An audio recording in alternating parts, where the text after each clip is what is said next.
พาติดต่ออองต้องบาทนี่พี่น้องเอ๋ยงามคักปัญญังโอ้แมวแล้วเนาะบัดนี้เนาะตู้เนาะแล้วจักมือแล้วนี่ จื้อบ่มือได้แล้วอันนี้จะบ่ใส่สดเกิบสวัสดีเด้อสวัสดีสวัสดีสวัสดีตอนแรกนะพี่น้องเด้อบอลี่มาเบิ่งเฮือนแม่ตู้เฮาเฮือนน้องๆเพิ่นแหละจักไปทางใดเบิดล่ะจักพอเดียวไปได้ยังแต่เท้าเฮ้ยกับเท้าอูเอาเท่าเฮ้ยมาก็ได้มาดูเท่าเฮ้ยดูเท่าอูบ่เท้าอูมาดูเท่าอูดูห้องมาดูฮะอูเท้าน้อยไข่บ่โดย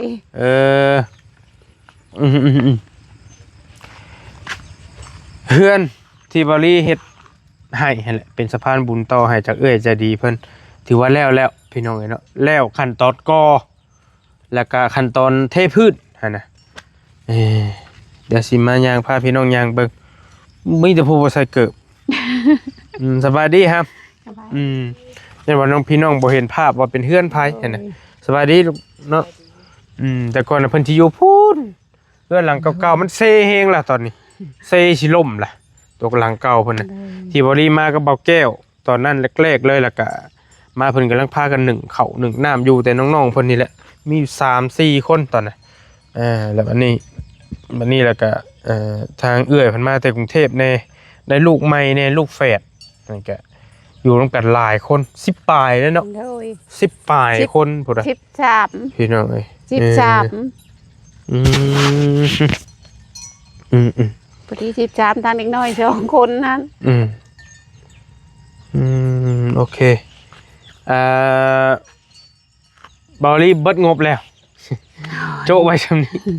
พอดีฝากให้น้องบี้เพิ่นมาจ่ายพอสร้างมื้อนั้นก็ค่าสร้างพอดีทางเฮากำลังอยู่เซโปนบอลลี่ไปเวียกอยู่พุ่นแล้วก็พอสร้างเพิ่นแล้วเพิ่นส่งหาเพิ่นว่าอยากได้ฝากเมื่อใช้เมื่อจ่ายให้แล้วก็คือว่าภัยเสียชีวิตแน่ญาติพี่น้องเราก็เลยจ่ายไปเรียบร้อยแล้วบัดนี้แล้วมันเบิดแล้วก็เลยโจ๊ะไว้ก่อนเอื้อยเพิ่นก็ผู้เดียวเพิ่นซอยนี่ก็กระบาบเราอยู่แล้วก็เฮ็ดงานหามรุ่มหามค่ำเฮ็ด OT เฮ็ดอีหยังหลายอย่างนะเพื่ออยากได้เงินมาซอยครอบครัวน้องๆเพิ่นนี่แหละกระบาบเราเห็นแล้วก็สงสารก็เราก็ฝากมาเรื่อยๆแล้วก็บริเฮ็ดให้นี่ก็ถือว่าได้ซ้ำนี่แหละพี่น้องเนาะเดี๋ยวสิพาเบิ่งรอบๆว่ามันแล้วในส่วนใดมันขาดในส่วนใดเนาะกระจกนี่ก็เฮาพาเบิ่งเทื่อนึงแล้วนี่พี่น้องเลยตอนนั้นยังบ่ทันก่อโหสุดเลยจำคิมมิมถือว่าเราก่องามเนาะน้องเนาะถือว่าโอเคได้นี่สีมือพอสร้างเฮาแต่ว่าบ่เคยเปลี่ยนเลยแบบว่านี่ตาซ่องแม่นซ่องเบิ่งได้เลยแบบว่าเพียงกันเป๊ะเลยนะพี่น้องเอ้ยครับอยู่ทั้งหลังอันนี้พี่น้องเพิ่นเอิ้นทั้งหลังแต่มันอยากมาตอนค่ำนี่มีประตูซองคู่เนาะอันนี้ห้องนึงไว้ซองเบิ่งทางหลังเพราะว่าเป็นความมักความชอบชวนโตของเอื้อยเพิ่นให้ใส่หน้าต่างเฮาก็ใส่หน้าต่างซื้อหน้าต่างกระจกมาให้หรือว่าแว่นบ้านเฮาเอิ้นใส่แว่นฟังพี่อีฟังทั้งข้างอันนี้ฟังทั้งข้างนี่มีคู่นึงมีคู่เดียวมีคู่นี้มีตัวนี้ตัวนี้บ่มีเพราะเอ้ยเพิ่นให้เลือกให้เพิ่นให้เอามา5คู่เด้บอลลี่ก็เลยจักโอ้ยก็เลยนึกเอาใส่ตัวนี้พอใส่ตัวนี้อยู่นี่บ่ใส่อันนี้ทางข้างทางหน้าน้องกิ๊กพี่แล้วก็เลยเปลี่ยนเอามาใส่อยู่นี่บัดอยู่นี่2สินะมาใส่อยู่นี่2นี่จักงามจักบ่งามแล้วพี่น้องเนาะนี่งามอยู่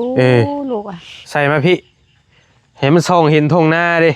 นี่ทางหน้าเฮือนแล้วอันนี้นะเปิดมาแล้วส่องเบิ่งอยู่นี่เลยตะเวนตกอยู่นี่วิวงามทั้งนั้นก็ถือว่าปิดไปเลยนะพี่น้องเนาะทั้งเบิดอัน5คู่กระจกนี่ชุดนึงนี่2,400เด้อพี่น้องเด้อ 2,400 บาทใครอยากสั่งมาใส่ก็สั่ง อยู่เซโนอ่านเพิ่นสูงเนาะน้องบี้เนาะโอ้ฟังพี่นี่บ่มีบานประตู บ่มีหน้าต่างหั่นนะมีแต่ทางเข้านี่อยู่ข้างพี่เด้อพี่น้องเด้ออยู่ข้างพี่เพราะว่าเอ้ยเพิ่นว่ามีแผนว่าถ้าว่ามีเงินแล้วเพิ่นอยากซอยเกาะเฮือนครัวออกมานี้นะเกาะเฮือนครัวเฮ็ดเฮือนครัวอยู่ระหว่างเท่านี้อยู่นี้เฮ็ดแต่งกินอยู่นี่เฮ็ดต่อแซกหลังคาออกมานี่อีกน้อยนึงเพิ่นว่าหั่นนะพอดีเฮ็ดเฮือนครัวแล้วกวมน่าจะกวมทางเข้านี่เลยพอดีเป็นวันฝนตกฝนหยังเฮาก็ย่างเขานี่มันจังบ่เปียกหั่นนะดึงแซกออกมากับเพิ่นออกแบบไว้แล้วนั่นว่าซั่นนะพี่น้องแต่ว่าบอลลี่มาเบิ่งแล้วก็โอเคเลยงามเพื่อนน้องเพิ่นได้เรื่องอยู่ไปเฮาเข้ามาเบิ่งข้างในบัดนี้ขึ้นไปครับมาคือจอยลงเนาะพวกนี้กันเนาะโอ้เฮ็ดเวียกหนักบ่ บ่ นี่มันยังขาดหยังนี่ยังขาดนี้นี่พี่น้องเอ้ยบานประตูตอนนี้นะบานประตูทางเข้า2บานลองลบนะน้องบีจับกล้องให้นี่เทพื้นแล้วพี่น้องเอ้ยเทพื้นแล้วเรียบร้อยมียังอันนี้เตยมาตามชาติลูกเอ้ยโอ้เข่าเราเอามาไว้นี่เห็นบ่เข้าวันลูกไปดำนาแล้วเพื่อนให้เข้าไปช่วยเพื่อนเป็นเพิ่นซอยไปเพิ่นซอยเข่าขึ้นเข้าไปซอยแห้งเพิ่นโดยไปดำนาน้ำเพื่อนเอาข้าวให้ข้าวมากินโดยพี่น้องเมื่อหาบเอาไม่เช้านี่แหละใครออกกินแหละเย็นแม่นบ่ลมเข้าทั้งก็เย็นเลยลมก็แม่นเย็นดีเนาะสมน้องมีว่าดินี่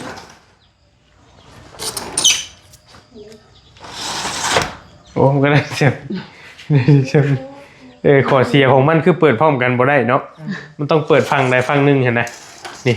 กันเปิดฟังนี่กันแล้วพี่สินะพี่น้องยังบ่แล้วตัวนี้นี่บานประตูทางเขาหัวบันไดกับท่านได้เฮ็ดแล้วก็บานประตูเข้าห้องนี้ก็บานประตูเข้าห้องนั้นที่มันยังบ่ทันได้พี่น้องเฮาเฮ็ดอยู่2ห้องเด้ห้องนี้ห้องนึงฝั่งพุ่นห้องนึงกั้นกลางแล้วก็อันนี้ห้องโถงเชื่อว่าแน่ๆต้องมีน้องๆมานอนแหละอยู่นี่มันหลายคนกว่ามันนี่นะแต่ว่ามันเป็น10ปลายคนบ่ครอบครัวแล้วพี่น้องแต่ว่าเทพื้นแล้วบ่แล้วอยู่ในนี่ก็เทแล้วคักเนาะเราเทกันเนาะโอ้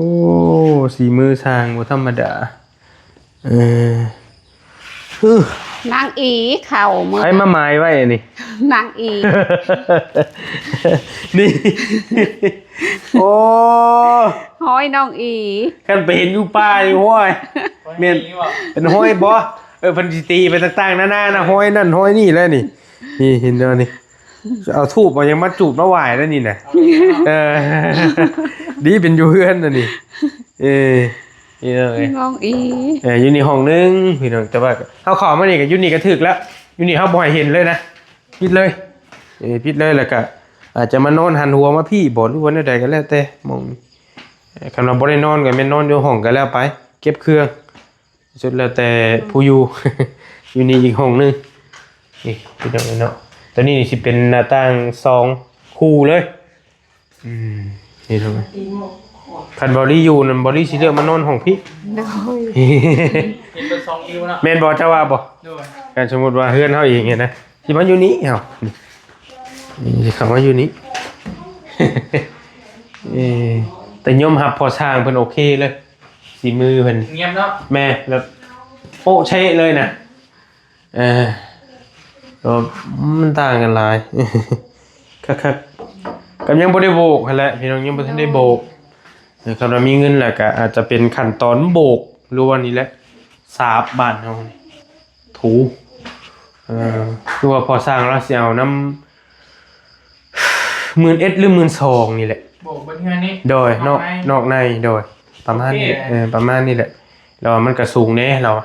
ประมาณ10,000นิดหน่อย10,000ต้นๆแล้วก็เฮาต้องซื้อทราย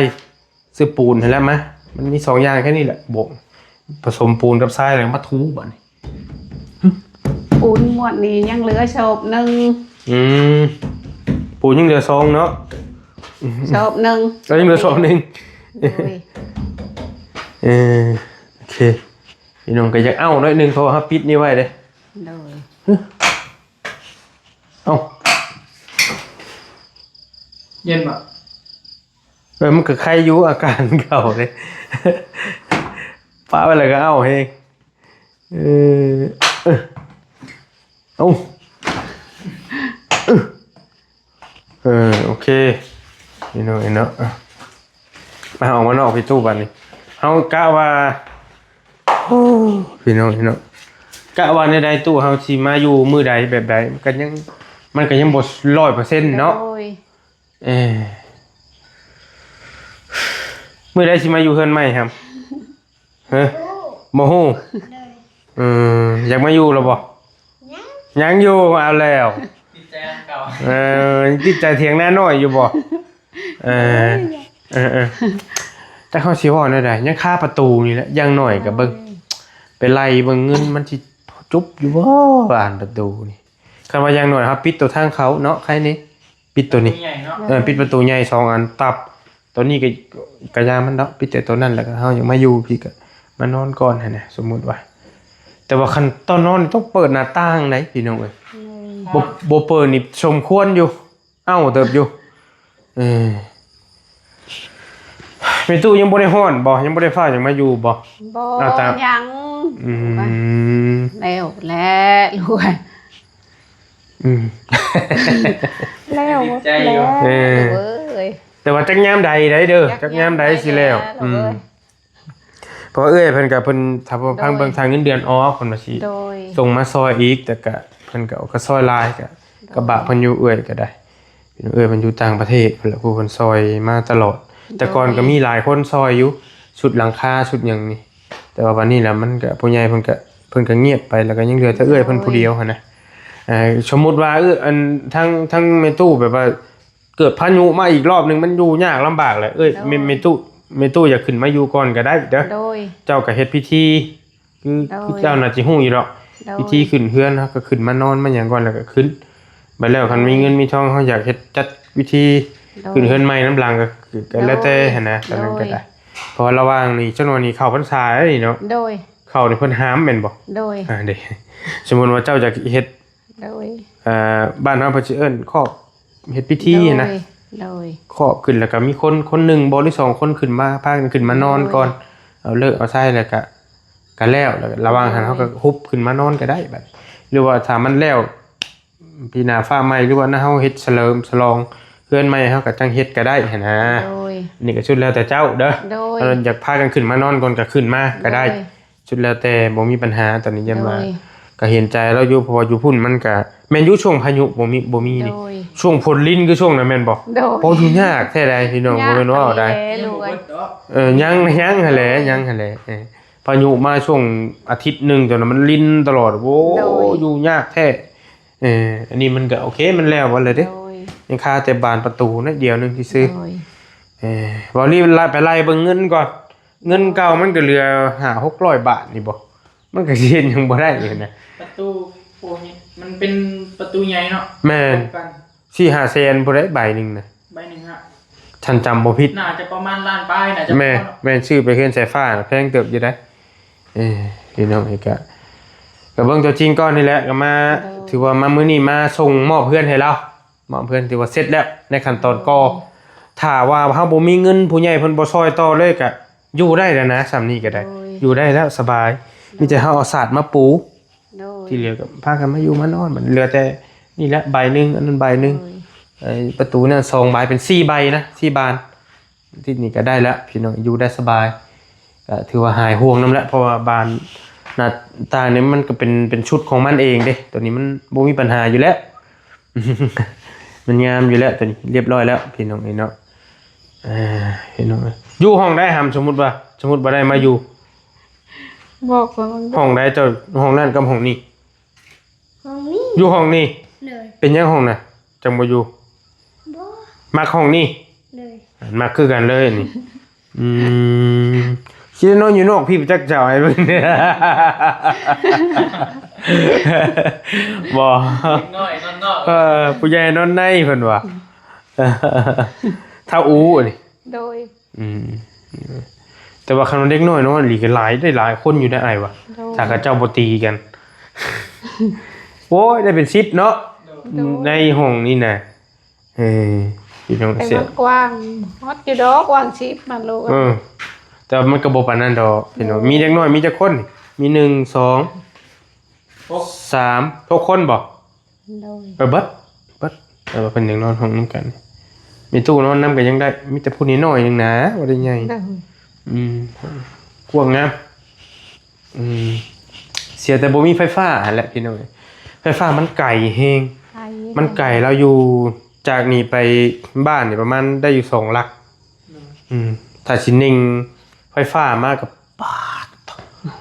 สื่อสายไฟอย่างเบิดบ่แม่นง่ายแล้วก็บวกมาในไฟสิแฮงบ่แฮงอีกเรื่องนึงอีกเด้นี่พี่น้องเนาะถ้าว่ามีเงินแหละบอดี้อยากแนะนำคือน้องบี้ซื้อไปเครื่องใช้ไฟฟ้าน่ะเท่าไหร่จะซื้อไปตอนนั้นเนาะ 2 ล้านตัดประมาณ 3,000 มันบ่แพงปานใดซะนี่เนาะโซลาร์เซลล์หั่นน่ะพี่น้องเนาะโซลาร์เซลล์แล้วก็มีแบตนำก้อนนึงแม่นบ่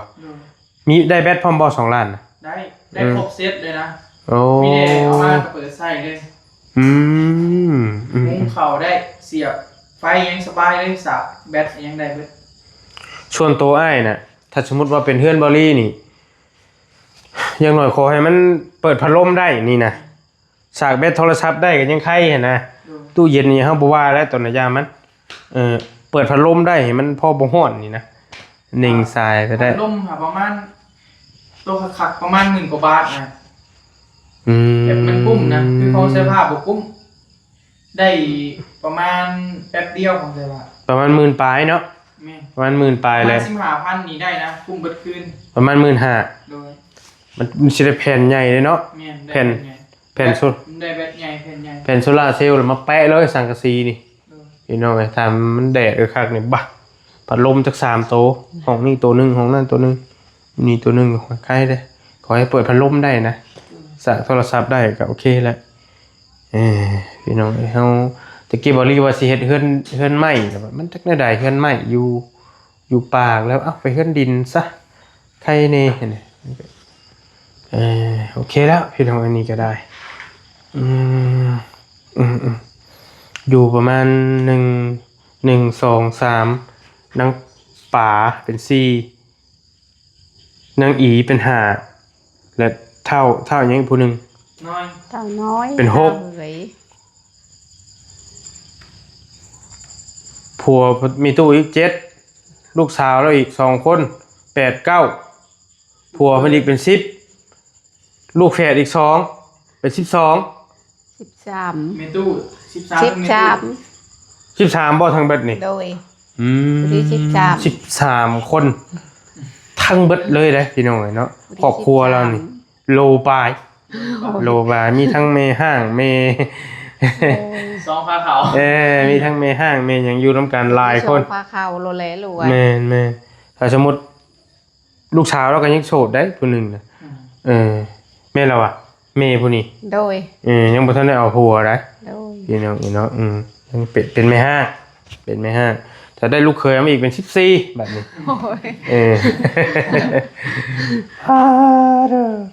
แต่ว่าช่วงนี้โอเคแหละธรรมดา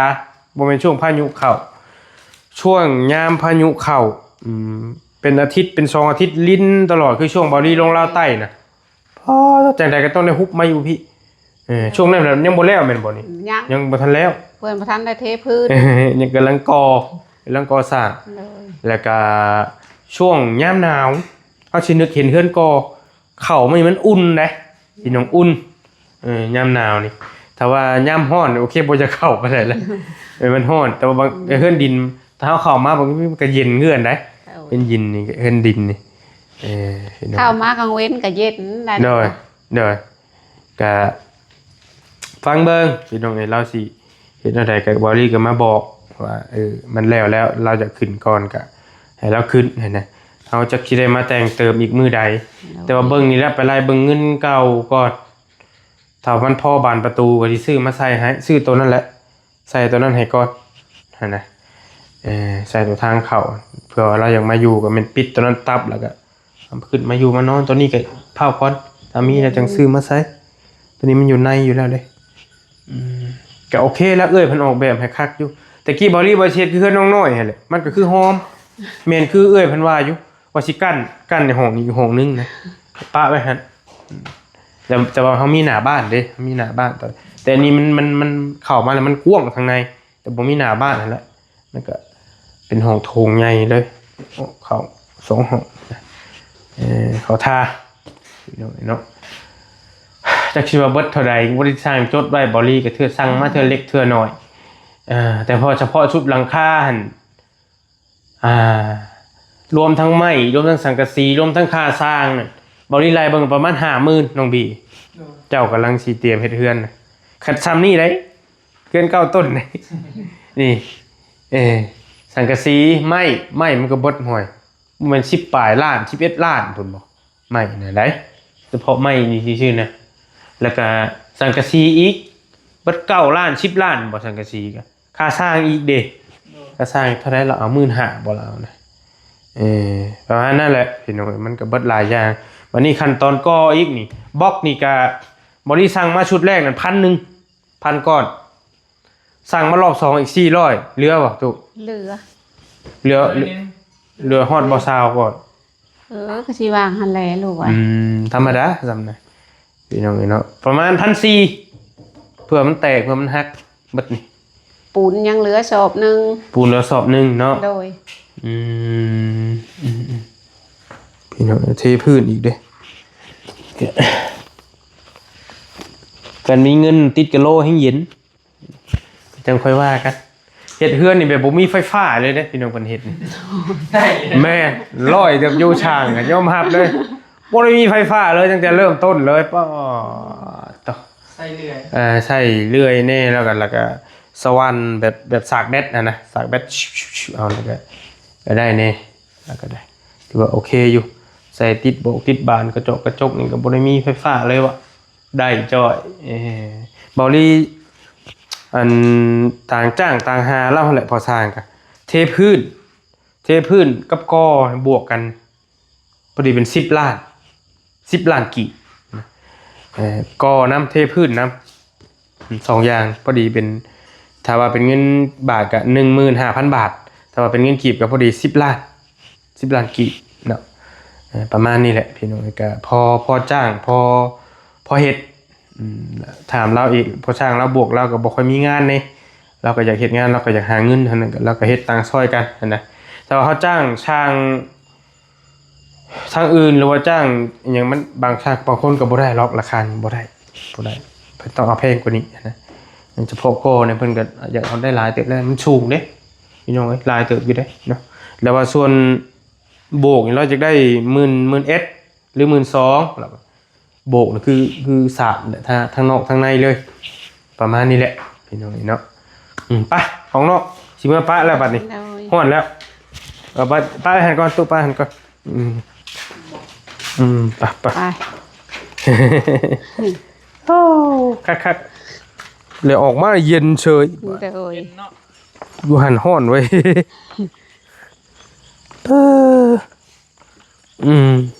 เด้บอกตัวเหลือโอ้ลายอยู่ในน้องบี้เอ้ยบ่ได้ว่าได้ชาวเดี๋ยวบ่แม่นแล้วอันนี้นะสิกว่าอยู่ดอกลูกว่าโอ้ประมาณ6-7เป็น100คือจังนี่ฮอดบ่ลายเต็มอยู่ได้ผู้ลายเต็มอยู่แสดงว่าสั่งมาใหม่400มันเบิดไปประมาณ300นึงนี่ 1,300แม่นประมาณ 1,300 ซะก็เบิดเลย 1,300คือความหมายพอสร้างแล้วก็บ่ได้ทิ่มบ่ค่อยทิ่มบล็อกเลยนะบ่เพิ่นบ่ได้ทิ่มมันบ่ค่อยแตกค่อยหักแต่ว่ามันก็บ่ได้แตกหลายบล็อกก็มาตรฐานเนาะโดยแต่ว่ามันก็บ่แตกหลายได้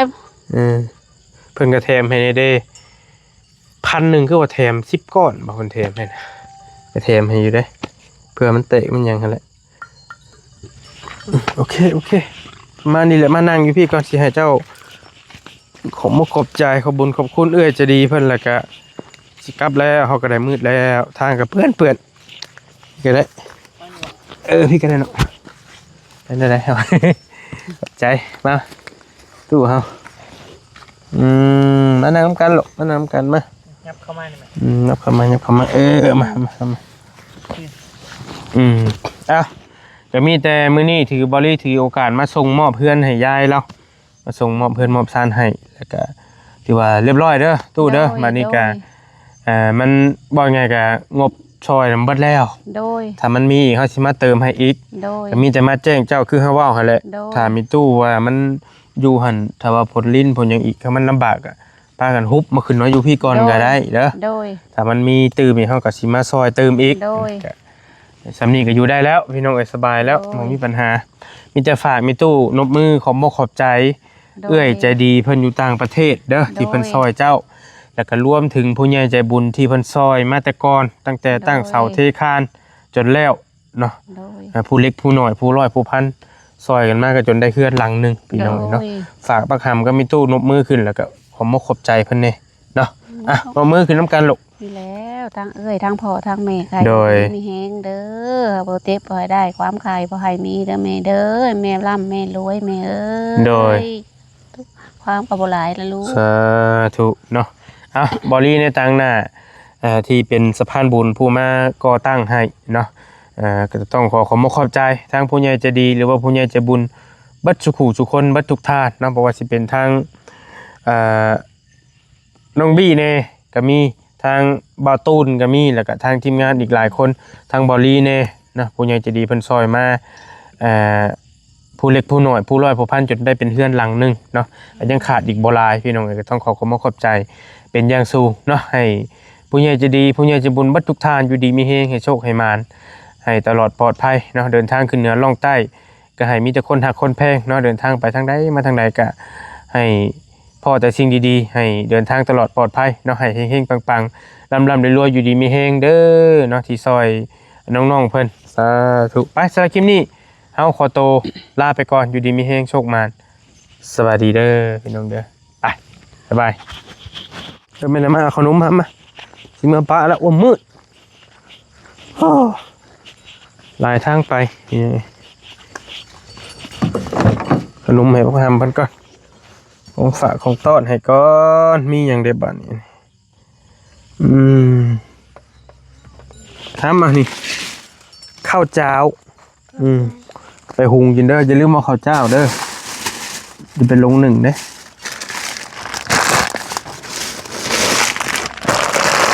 ขนมใส่มาผู้เดียวบ่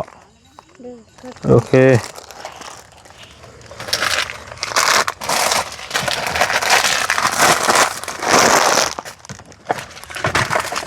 มีห้ามได้บ่น้องบ่ไหวเลยนี่เอามีกล้องนี่เอาน้ำลวกใส่แล้วกินรถเด้อมีห่อเอาซอยน้องในซอยน้องในโอเคปั่นกันเด้ออย่างนั้นแล้วอยู่ดีมีแห้งไปแล้วพี่น้องสบายดี